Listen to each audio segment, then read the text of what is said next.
ideal topic, I guess, for the museum. So.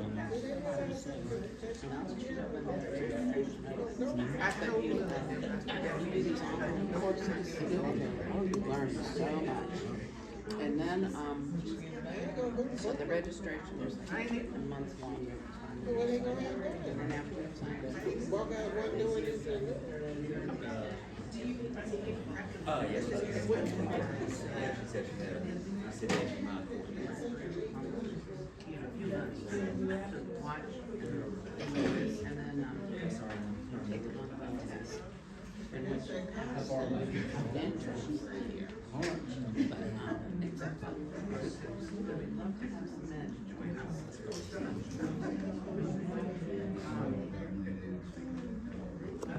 Good morning, everyone, and welcome to Museum Moments for February. We want to thank the New Albany Garden Club for providing our lunch today, and we thank you all for coming. There has been a lot to happen since our last Museum Moments in January. We are grateful that we all survived the ice storm Fern. I hope that it is something that we do not have to repeat anytime soon. If so, we know a lot of the trees, branches are already gone, but if we look back at the last 3 years, we have had a severe 2 weeks of ice in the months of January and February. That's why we are going to be better prepared for round 2027. So jumping to a different topic. As you probably already know, we're gearing up for some remodeling here at the museum. Our 2 galleries up front is scheduled, and we're a little off schedule, but we hope that in the next couple of weeks, we will get back on track. I say all of that to say this: please pardon our progress, and we are hopeful to keep going without too much interruptions. If you have not signed up for the tile pottery class tonight, which is being taught by Miss Elena, the class is full. But we are planning to offer another one very, very soon. I'm excited about today's program. Jill was fortunate to visit Etta Hill's farm a couple of years ago. They had a little festival and they gave farm tours. She was very impressed by the people and their mission. You know, we are what we eat. And as we have learned, if we eat chemically laden food grown on nutrition depleted soil, we are not going to be healthy people. Or it's going to be harder to be healthy. Jill is very appreciative of the harmonious relationships with the animals, the people, and the soil, and the stewardship of Etta Fields Farms. I hope we all learn from this program today and to see more of their mission and go home and incorporate some of these practices in your own gardens. Today, Mr. Chris Williams is one of the managing partners at Etta Fields Farm, and he will be speaking to us. He is a 7th generation farmer and a Mississippi native.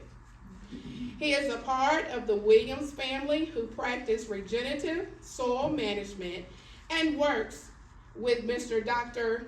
Alan Williams, PhD, and well-known expert in regenerative agriculture from Clemson University and Mississippi State University. So please help me welcome Mr. Chris Williams. So good afternoon, everyone. If you wouldn't mind, I'd just like to lead us off with a prayer first. Let's pray. Dear Heavenly Father, just want to thank you for the opportunity you've brought before us today, that you've gathered a community here of northern Mississippians to just come and learn about your creation, Lord. And I thank you for getting all of us through the storm, Lord, that you've had your healing hand over us and protected us, Lord. And just pray that we can come together to serve you, Lord, and learn how to better come together to profound and lift up your name, Lord. And I just pray that everyone can leave here with something today that will help them live a better life and to lift up your name even higher. Your name. Amen. Thank y'all. So like I said, I'm Christopher Williams. I'm a 7th generation regenerative agriculture practitioner and advocate. I was born there in Starkville, Mississippi, and I now live in the community of Etta, Mississippi, just 20 minutes from here, where I actively run and manage our farm, Etta Hills Farm. And so we purchased the farm back in 2021 as a very barren piece of ground, very unproductive, but we took it on as a project to help revitalize and restore and rebuild the ecosystem there. And today we'll get into a little bit behind on what we do. And so let's get started. So like I said, I'm the co-owner and one of the founders of Etta Hills Farm. I went to Mississippi State University, graduated several years ago with a degree in business and computer science. I know a little bit different from agriculture, but still plays a role. I've been lifelong in agriculture, grew up, was born into it, and now I'm blessed to say that I'm currently raising the 8th generation in regenerative agriculture. I have a 2-year-old son and a 2-month-old daughter now, and they absolutely enjoy the farm, so it is a blessing to be able to have that opportunity to raise and teach them into this new world. So this farm exists because we ask a question. What if farming can heal the land instead of just using it or degrading it? What if livestock restored ecology? What if food can actually strengthen community in the ecosystem? And what if profit and stewardship can actually be harmonious and work together? So with regenerative agriculture, we like to focus on what God has created and given us, and we like to focus on the land and spread up from there to build up the ecosystem, the ecology, our food, and our nutrition. So with that, our soil is the foundation of everything. So the soil provides life. We came from the soil, and so it's full of trillions of different microbes, nutrients, minerals, everything that provides us life for our water, our animals, our plants, and ourselves. So that's why we have the foundation of soil. And what we like to call ourselves is we are soil managers, and then everything comes from the soil up. And as you can see here in this picture too, is an example of what we would qualify as healthy soil. So you see it kind of looks like cottage cheese, kind of like a nice little chocolate cake. And that's the consistency you want to look for in healthy soil. You want to see a lot of active roots, you want to see a lot of active life, like earthworms, dung beetles, anything else that you may find in there to add to a really vibrant and diverse ecosystem. And so we also like to say soil is not dirt. Dirt I define as something barren, minimized of life, and just not active. But soil, like I just said, has a living ecosystem, billions and trillions of microbes. It stores the water. It acts as a carbon sequestration, so it helps with global warming and different diverse weather effects. Determines the plant health and as well as food quality. So the challenge we face today in modern agriculture is a lot of different things. They're focused more on profit instead of ecosystem and human health. And so with that, we have a lot of soil erosion. We have a very significant decline in organic matter, the increased inputs of synthetic fertilizers, pesticides, herbicides, which not only are very costly and increasing year over year and put more farmers into debt or out of business, but it's also declining our soil health, creating more bare soil, more runoff, and more pollution. And with that, that also can create more compaction and just creates a lot of what the farmland you see across the country and the world today. And also with that, as more family farms are not able to afford and run the family farms anymore, bigger corporations and big ag will come in and buy that up from them. And so we'll have less local food systems and more companies who care more about their profit and pocketbooks than they do about their communities. So it's really important that we get connected with our local farmers, even input some yourself, and look for where your food is truly coming from and how your farmer is raising their food. So regenerative agriculture is defined by farming and ranching synchrony nature in the 4 ecosystem processes to rebuild, restore, and revitalize, starting with soil, life below the soil, expanding to life above. And as we define it, we came up with what we call the 6-3-4 principles of regenerative ag. And so first off is context. So you have to know your context because life is ever changing, it's ever diverse, and it's never the same. So, what's your area you're living in, what's your weather patterns, what's your financial context, what's your labor look like, what type of operation do you want to run? It could be anything that you want to choose there. So that's always the first question we ask when we go out and consult on different farms and ranches is, what are your goals and what does your land look like? The second one is do not disturb. So by that, I mean minimize mechanical and chemical disturbance. So minimize, tillage, which tears up your mycorrhizal fungi layer by shredding it up, and then you lose nutrients, you start to have more compaction and all that. And then chemicals, you want to stay away as much as possible from your different pesticides, herbicides, and things like that, as they can also affect a lot of your beneficial insect populations and your beneficial plant species as well. The third principle is keep your soil covered, because when the sun hits the ground, it can superheat it up, and once it reaches over degrees of 100 Fahrenheit, then you can start to see a decline in your microbial life. And once it hits a temperature of 140 degrees Fahrenheit, then you are literally baking your soil and you lose all life altogether in the soil. And so obviously that does no good for production, whether plant or livestock. So we like to do polycultures, keep planting a diverse mix. We like to do rolling stock, where we come in with roller crimpers, and if you're doing like a cropping operation, and lay that down, and that way that carbon and minerals from the plant can break down the soil and you have a nice little layer over it. And we also like to leave plenty of forage when we're grazing, so we don't like to graze down to the ground and leave enough leaf material to keep that cover on that. And that also adds to the rainfall impact. When I go back to compaction, when you have that leafy material on the ground, that's the first thing that the rain is going to hit and impact, and so it's going to slow that velocity down, and that way it can more trickle and absorb into the soil instead of hitting it. Like if I just took this water bottle and opened it up and hit on this podium here, it's just going to splatter, it's not going to absorb. So that's the same thing with our dirt, and that's why we have to have that slow to impact, and we have to have what we call soil aggregates, which is a type of microbe that allows the water to infiltrate. And that also keeps resiliency for droughts, but also for flooding as well. The fourth one is maximize diversity.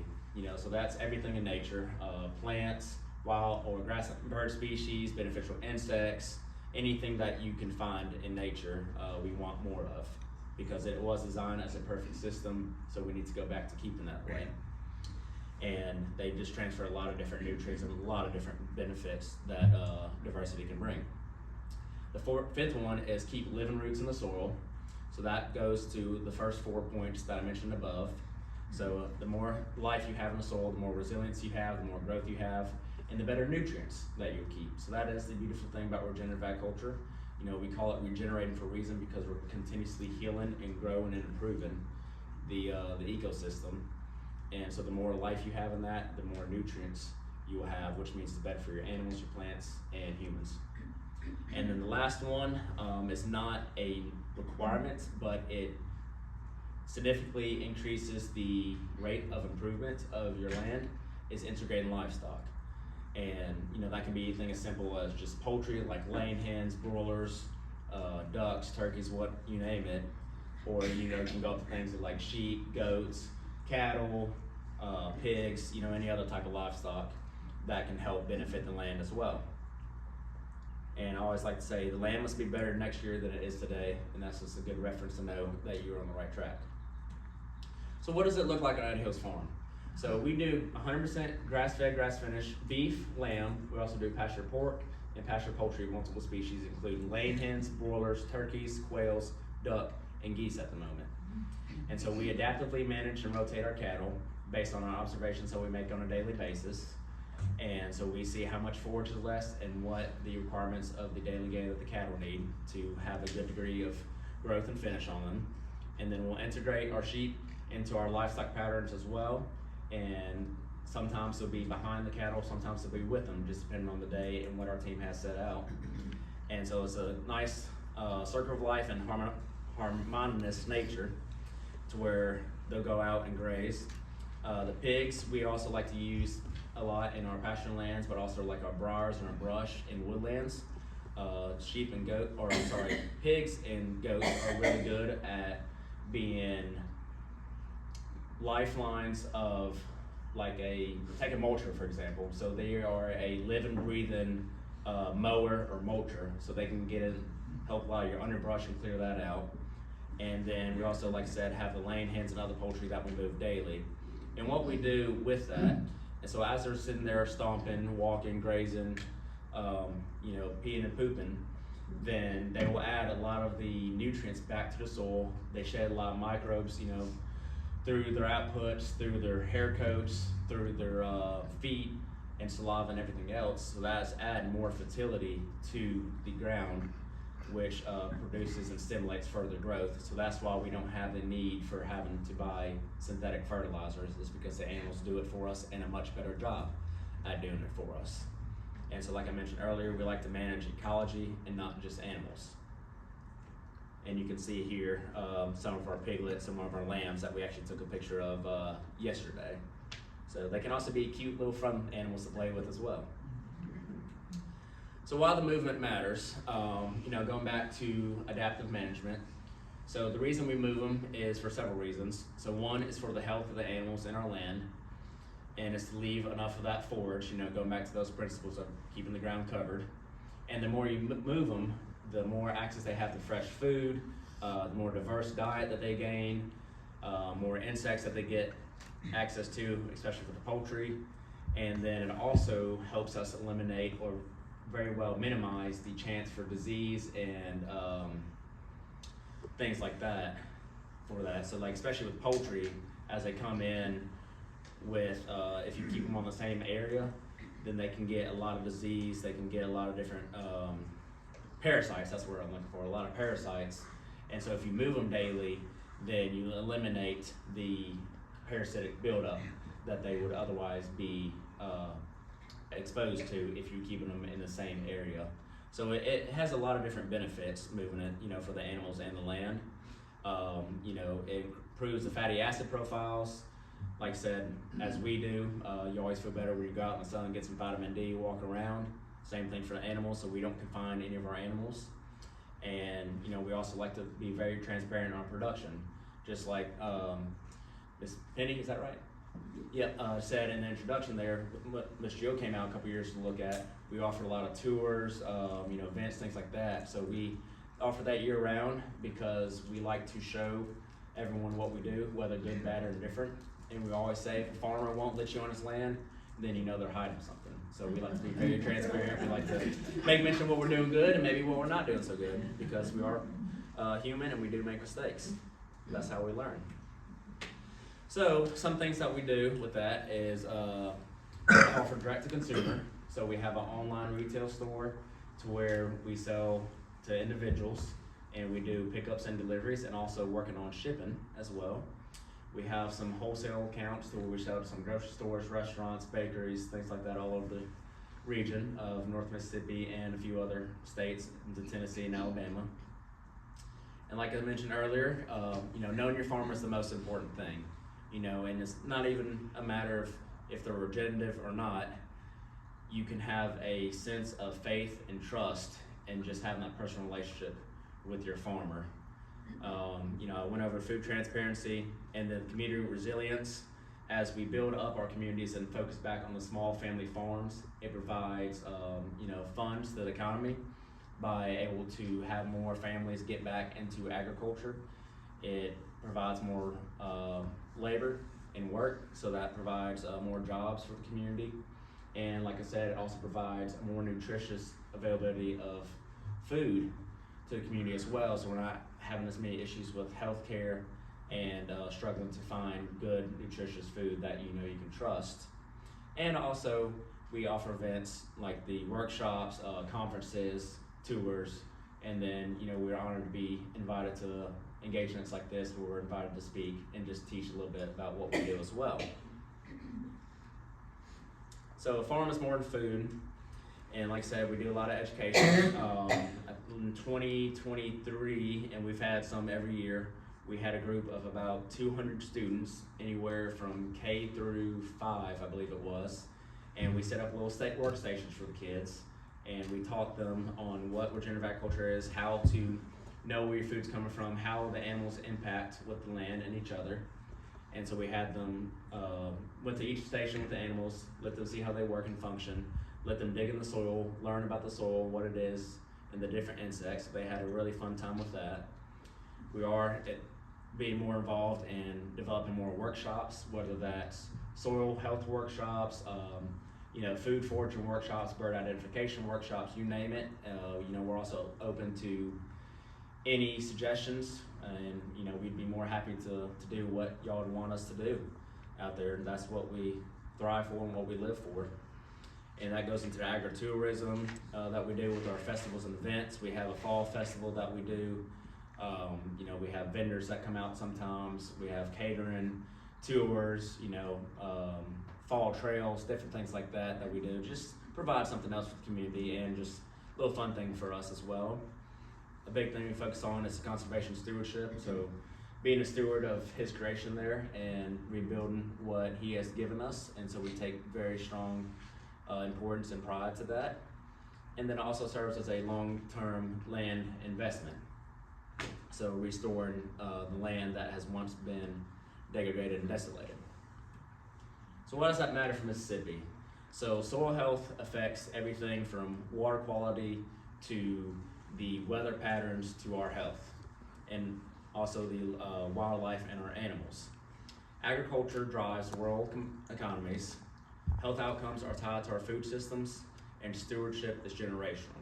And as I mentioned earlier, I'm blessed to be raised in the 8th generation, and I saw a video, I think yesterday, that it's very important to get your children into agriculture, whether that's being actively raised on the farm or visiting a farm or just teaching them about farming and agriculture. Because if they don't know about it, they're not going to protect it, and then if they don't protect it, who will? And agriculture is obviously the staple point of life. Without that, we have no life. And so it's very important to teach our future generations on how important agriculture is and that we need to have it the right way. So what you can do is, like I mentioned earlier, so support local farmers, whether us or New Albany, or if you have any family or friends that you'd like to support, share the story.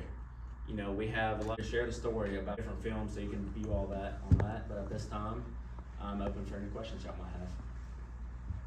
How many people does it take to run your community? So that can vary based on your context, but my farm right now, so it's myself, my dad, who's not there on a day-to-day basis. He still lives in Starkville and involved in other adventures. But so myself, who manages the day-to-day, I have a partner who does our sales and marketing. I have a livestock manager, and then I have one hand underneath her. So just a handful. We have 800 acres out there, several thousand animals, but it's easier than what it might sound like. It's just all a learning process and just working together as a team. And you must have a great life. Yeah. Yes. How do you move the animals every day? So our cows and our sheep are very easy. What we do is we use electrical poly wire, so it's just a single strand, or sometimes if it's for our sheep or pigs, it could be a couple strands of electric fencing. And so we only have permanent perimeter fencing because we go back to that term of adaptive management. So it's not having 4 sections of paddocks that are acre each. This section may be growing differently at this time of year than this section, and so we'll change the shape, the size of the paddocks, and how many animals we might have changes. And so the sheep and cattle will learn to trust and respect that electric fencing, and they'll also know as you move them more often, they'll be trained to move more, so they'll tell you when they want to move. So we can go out there and they'll be at the edge of the fence line, and they're eating here, and there's a fresh patch of grass right here. They'll be at the fence line ready to go when we're moving them. And so a lot of times they're almost self-move, and so it makes it very easy. And sometimes it takes training, it does. But, and then our poultry, we take out those side-by-sides or tractors and hook up to our houses and pull those every day or every other day. Is there any place locally where we can buy your fresh eggs? So we don't have any place that we sell to in New Albany currently. We are working on that. We used to sell to Reed's. Hopefully we can get back into that market, but we do have our online storefront we can do for pickup or delivery. Is that true with the meats too? Yes, ma'am, it is. Yep, and we offer anything from the individual cut to eighth, quarter, half, and whole shares of all of our animals. Yes. So to visit your farm, does someone need to schedule a tour or can they just show up to your farm? Yes, so like I said, so tours are free and we have multiple methods you can schedule by either going to our website and our visit page. You can email us, call us, text us, anything like that, and we'd be happy to have you. And the reason we ask for the scheduling is so we can plot out, since it is just a couple of us, time in our day and coordinate our schedules to be able to fully accommodate the guest. Yes. My husband and I are doing something on a very much smaller scale than that here in Union County. We're in our second year, and do you do farm consults? We sure do, and we'd be more than happy to get up with you on that. And like I said, we've helped producers and advocates from anywhere from just a small backyard garden, and we worked with farmers of upwards of 2 million acres all across the world. Did I miss that, or did you? Yeah, so it is family land now. It is very new. We bought it in 2021, started production in 2022, but we have had and we still do have farms all across the country today. This is the one that I was close to and able to come on and live on farm with my family and manage. But we do have other farms that we do the same thing all across the country on. Okay. How did you select Etta, Mississippi? Really by, I would say by God's lead, first and foremost. But it just became, we were searching all across the region and, on a more material scale, I guess you can call it, it just became open and it was very cheap because how desolated the land was. And it was in a good location. We love this community of New Albany and Oxford in this region. We love the people here. It's a great community, great market. And like I said, it was a very beautiful piece of land. A little fun tip, we have a place on our farm called Rock Hill, and it's within the top 5 tallest points in the state of Mississippi. So we have a lot of rolling hills. We have little small creeks and rivers that run through us, a lot of different ecosystems. And I'm a big hunter myself, as I'm sure a lot of you may be. And so we have a duck hole out there, tremendous turkey and deer hunting. Probably the most rabbits you've ever seen in your life. I have videos of thousands of rabbits out there. So it's kind of a all-in-one type property, which we didn't necessarily know that when we first got it, but we were blessed to come into that, and now we just want to bring it up to what its potential holds. You have a problem with coyotes and Somewhat. other varmints, yeah. Yeah, we do with some bobcats and coyotes, but most of ours production can be up front, and we do move it around, of course, and we do have livestock protection as geese. We use those for raptor production. Able to get the water where right there. Okay, well, water is a big thing. So how do you manage water on all those acreages? Yeah, so we do have several ponds, which we do have plans to build more out there. Of course, we do have like the creeks and the small rivers out there. And then we also have a well that we've drilled out there, and we ran pipe throughout the ground through the majority of the farm, and what we call risers. So just, connection points where we can plug a hose into periodically throughout the farm. And so we have our poultry, for example, on automatic water bales. So they're having water flow 24/7. We're not having to go out there manually to fill them every day. And so they're just connected to the risers that are fed from the well. How about fishing? Game fishing? We do have some fish in our ponds. We haven't stocked them, so that is a future plan and development. We got some work to do on some of our ponds, some of the levees and structural integrity of some of them. Those were there before we bought the property and need some work. But yes, we do want to get a good fishing population out there, at least for the family, and of course, open for guests if they want to come fish as well. Right? Yes. When you rotate your cattle, for instance, on the paddocks, water, do you have mobile water on the paddocks that don't have, we have that issue with ours. Yeah, so things for like our sheep and our pigs and cattle. So we'll obviously integrate on our water sources, whether it's the natural water sources, such as the ponds and the creeks. But then we'll use just regular livestock totes that will fill with water, in that garden that you can get from your local So co-op you or have Tractor to Supply. move them, you know, we're pumping water now. And we've learned a lot from you. Yes, ma'am.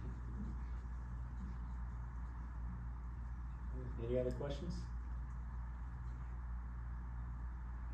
Awesome. Yeah, and I did also bring, we have started back